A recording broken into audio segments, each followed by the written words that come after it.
I want to talk about international law and how it applies, functions within the current money system, uh, within the current capitalist system, the money system being the system uh, which basically enslaves the masses of the world, capitalist system being the rules of the game, so to speak.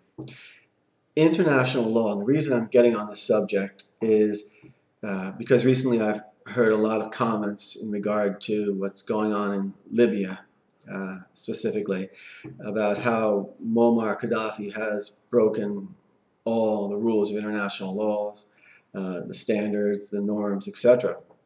And so one might ask himself, well, what is international law? What are the standards of international law? What are the norms of international law? And I'm here to tell you that they're not the standards, the norms of international law are not necessarily what you're going to read in your textbook. In other words, in practice, the norms of international law, the standards of international law are, for the most part, completely different than, in practice, than what you're going to read in a typical university textbook, often. I haven't read a typical university textbook in well, I guess I have, actually. Yeah. So here's how international law works. The same as basically all the laws in this world work. International, state, local, national, they all basically work the same way. And that's within a triangle or a pyramid, let's call it a pyramid, kind of like a pyramid, where you have the masses at the bottom, and as you move up the pyramid, fewer and fewer organizations and people can fit into the smaller space, and at the top, supposedly you can only have one or a small group of individuals. Those higher in the pyramid make and enforce the laws upon those lower in the pyramid. So the higher up you go, the more laws you get to make, the more laws you get to enforce. The means of enforcement range from local police, gangs, militia, to militaries. Threat of the use of force is a great enforcement technique, all the way down from the top to the bottom. The important thing to understand about this is that the laws that are made, let's say halfway up, are made by those up there and enforced by those up there through their entities down below, but they don't have to be obeyed by those up there, because who's going to enforce it from them? The laws that have to be obeyed are the laws made by the entities, individuals, corporations, companies, governments, etc., that are higher up than you. Okay? So the higher you go up on the pyramid, the fewer laws you actually have to obey. More laws you get to make, fewer laws you get to obey. So in essence, international law is the law of the jungle with a lot less mercy.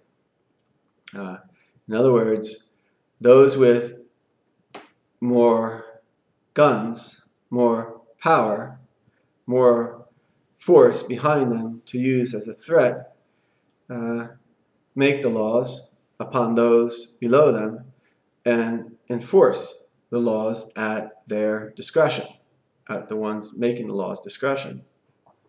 So just as the money system the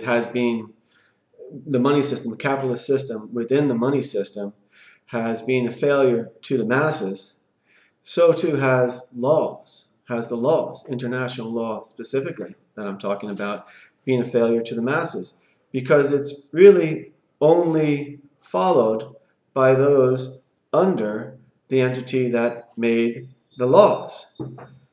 In other words, the country with the most weapons, the most force behind its threat, does not have to obey the laws, because number one, it makes the laws, and number two, who's going to enforce the laws. So that's, in essence, in practice, how international law works. The norm is not what you read in the books. I mean, the United Nations, I say United Nations gets together with all the countries. No, the norm is that those who have the biggest guns make the laws and enforce the laws. And those below them who do not obey the law are subject to those above them enforcing the laws upon them. So it's really simple. It's the law of the jungle. And so international law these days, as it's become currently, is nothing more than a tool of the capitalist system, part of the enslavement system, that does not work equally for the benefit of all, but rather works for the benefit of those who have more, and of course the detriment of those who have less, regardless of exactly what scale you are on. The more you have, the more benefit you get out of it. The less you have, the more subject you are to those above you. Obviously, the masses are in the biggest part of the pyramid, which is the lower part. And they're just subject, the laws are not for them, they're enforced upon them.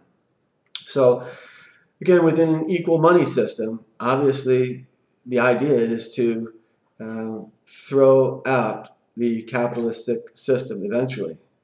Within that, introduce an equal money system and eventually get rid of the capitalist system entirely. And eventually, after, I don't know when, but eventually, hopefully, we'll get to a point as beings where money will just not be needed anymore because there'll be equality.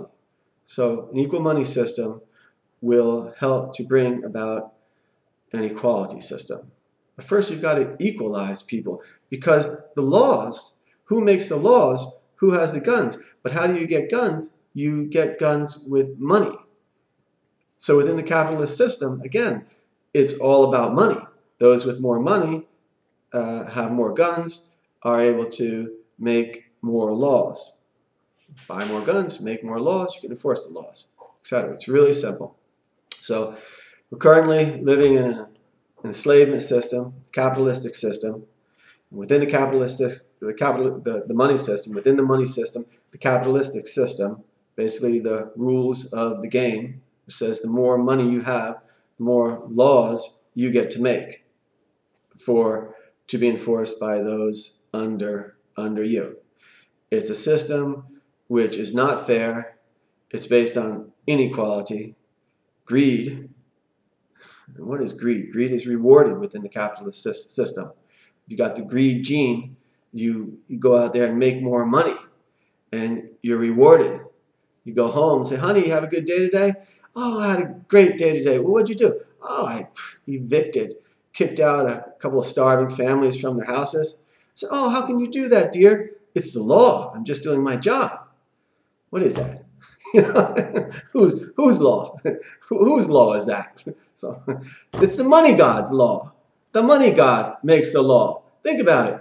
Who do people pray to? They say, oh, I pray to this god, I pray to that god, I pray to that god. No, you don't. I told people this in Taiwan. I said, what do you pray for? They said, I pray for money. Well, then you're actually praying to the money god. And what does someone who has lots of money pray for? I don't pray for anything. I thank God for money. So in actuality, the real god of this entire system is the money god. There's no equality based anywhere. So here's what I say to all you out there that have, I've heard it so many times, that I don't want to know about it. I don't want to change the system. I just want to live here. I don't want to know about it. Well, ignorance is only going to be bliss for so long. That's what I say. So that's a short explanation. I'm going to get better on these things because I'm going to start practicing them more on international law. International law is simply the law of the jungle, which is the law of money. The more money you have, the more laws you get to make, and more slaves you get to enforce your laws upon. Laws have never been written for everyone. In an equality system, there will be laws and rules, but they'll be based on what is best for all, what is equally best for all. There will be no one single anybody at more of an advantage than the other person. But within that, people are free to start expressing themselves and actually start living, which who actually lives now? Who actually enjoys life? But those with the greed gene, those with money. And you know, do they even enjoy life? Because once you have so much money, what do you spend the rest of your life doing? Trying to hold on to that money. So actually, in a sense, who's freer? The one with less money or the one with more money? Good question. That's it. International law, money god, capitalism. Bring it to an equal money system. Bring it to an equality system. Get rid of the capitalistic system. Thank you.